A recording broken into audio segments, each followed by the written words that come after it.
So folks, if this is working, which hopefully it is, I can see it's working. We've got the Rode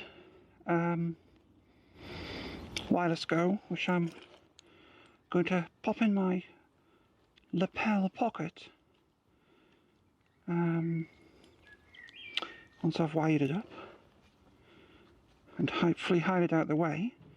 This makes the setup obviously wireless, but it lets me use a much cheaper mic that I can put into the helmet. You can probably see the Purple Panda microphone there.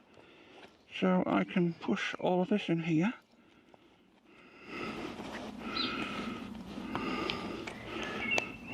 Stuff it in the pocket. Leave a little bit of flex out.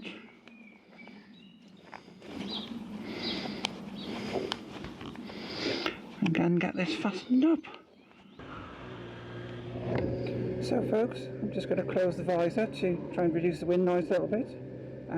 This is just a little local ride to test out the Purple Panda again, but this time, as you can see from the intro, I've connected it via my Rode Wireless Go, and this is basically because the Rode Wireless Go has variable gain, and the mic doesn't overdrive. The problem with the Purple Panda and older action cameras like the Osmo Action that I'm using is that they have no ability to control the gain for the microphone. Slip of the clutch there. Mike was eager to get away. They have no ability to control the gain, so you can easily overdrive the mic if it's too loud. And what I was finding, especially when I was on the go, that it was too loud. Now you're always going to get some wind noise. This is a retro Bell helmet, and it is noisy. You can cover the vents up, but it stops making a noise. But this is going to be like a really good test for it. I did a test in the house, and the audio levels seem pretty good. But once I'm over about 30 miles an hour, probably got to shut the visor.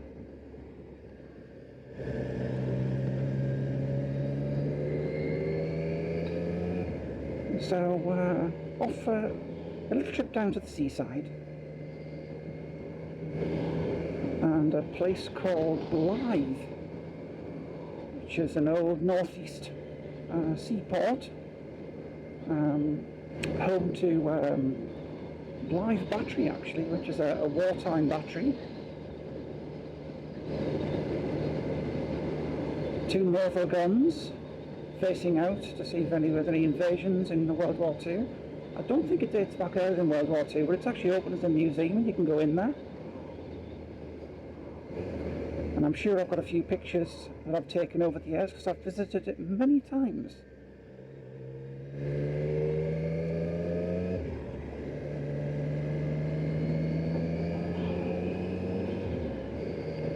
But also, as you saw from the picture, options in this crash helmet are quite limited for the mic, so it's kind of up sitting on my cheek. I can actually see it.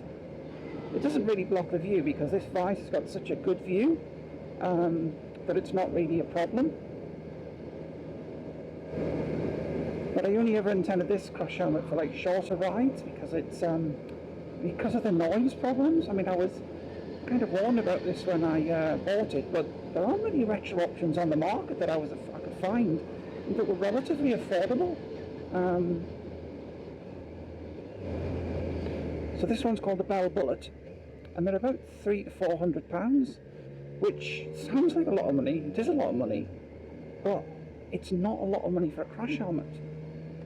Crash helmet, an entry-level crash helmet would cost you about £100. You can get them slightly cheaper.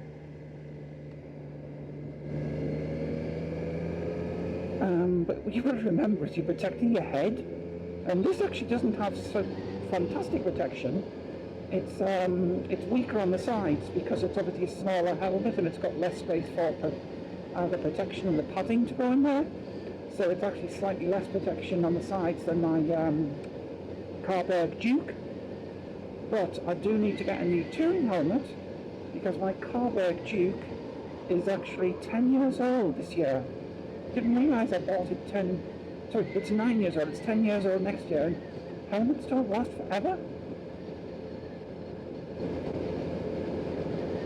So I've got to be in the market for one of those, really. I mean, the thing about my car bag is I didn't ride bikes for about 6 years of having the helmet. It was just put in a cupboard.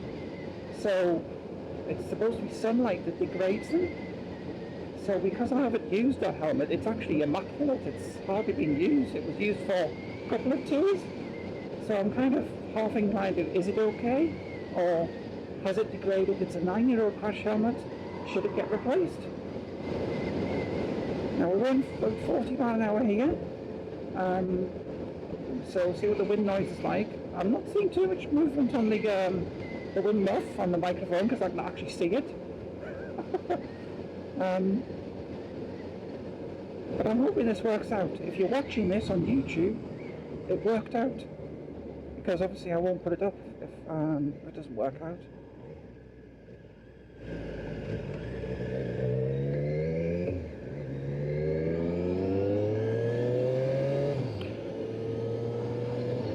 So far it's not far.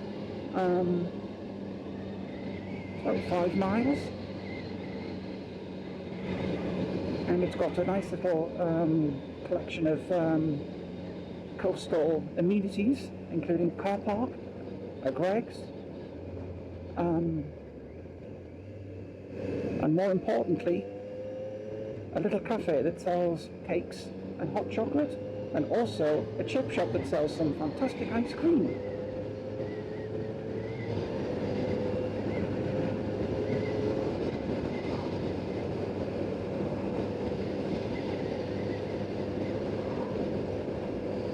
Now I was going to take the more scenic route, but there's roadworks the way we're going. I'm deliberately going to go that way because I get more chances to test different speeds out, and also I can see how the roadworks are getting on, because they're redoing the railway here, I think, and they're building a railway bridge. Because Blythe used to be connected to public transport via rail, but it long since was decommissioned. But I believe possibly extending the local metro up this way. So the line is going to be a passenger service again.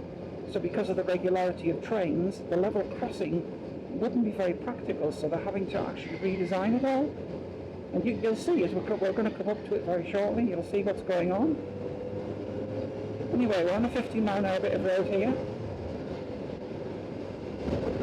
And there's a lot of wind noise, and as I cover that, see, I've covered the vents up on the lid, and it should be a lot better now. And then you open it up, and that's the wind noise from these vents, so you probably can't hear that. But we'll just see how well that dead cat's doing. As long as it's not overdriving the audio, we're good.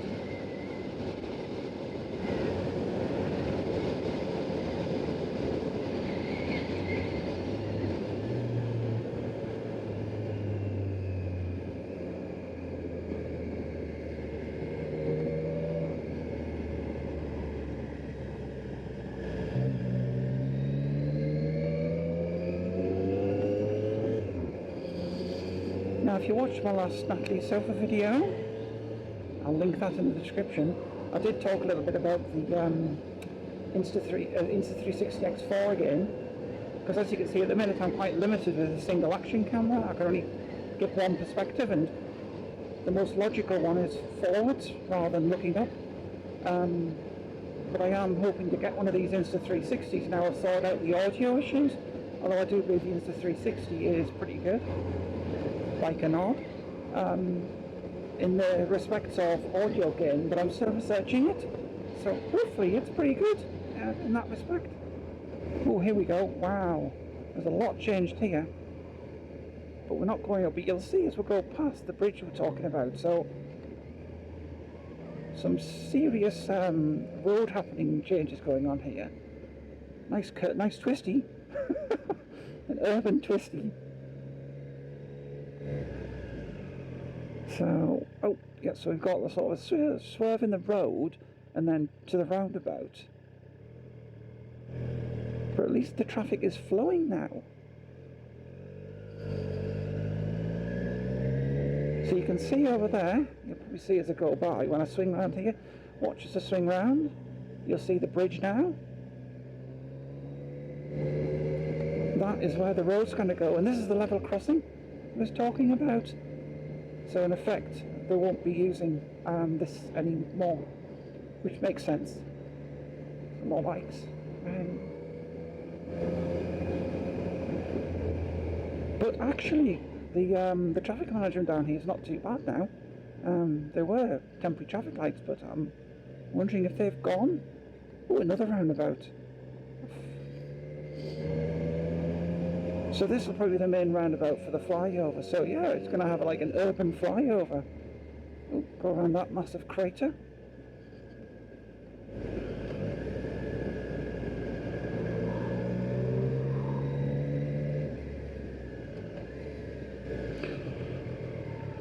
There we go. So it should be nice and quiet now.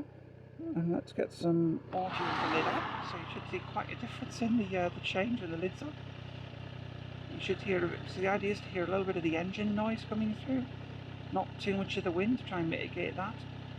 But the advantage of this setup means that I can try different mics and different wind management. Is that a thing? They call dead cats, which is a horrible name.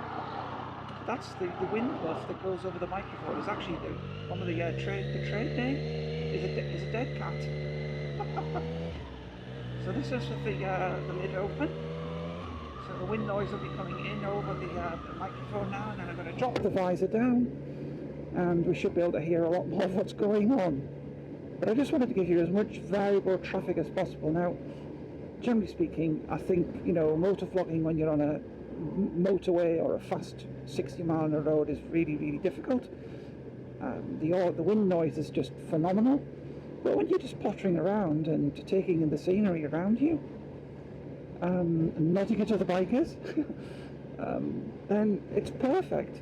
And this is why I want the Insta360, because I can get at the sort of track where I'm looking, and I can also take my old action camera and potentially mount that on my chin to give a different perspective. So like a head cam. So I may still do that. I don't like mounting too much on my helmet. Because I don't want it, I don't know if it damages it, but it also gets in the way of all these different things on your lid. So I prefer to like mount things on the bike if possible. So I'm not sure where I would do that, but a head look is quite good to have. But I might be able to do that with the Insta360 X4. And that's why I'm keen to sort of try one out sometime. Anyway, we are fast approaching our destination, because I haven't had a listen, and I have to give my opinion, so I'll have to have a listen to this on playback and see if I'm happy with it and see what you think of it. Oh, there's an RCZ. You should have one of those. My sister owns my RCZ now. So we may as well park up so you can see where we're going.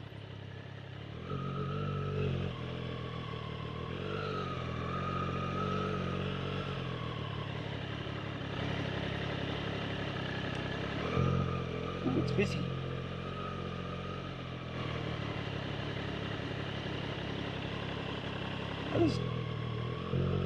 There's two RCZs here. I know that RCZ as well.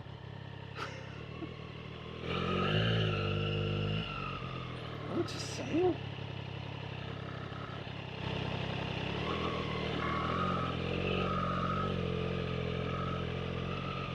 $3,600. That's a Mark 1. Nice cars. I'm hoping I can park outside the cafe and get an ice cream from the cafe.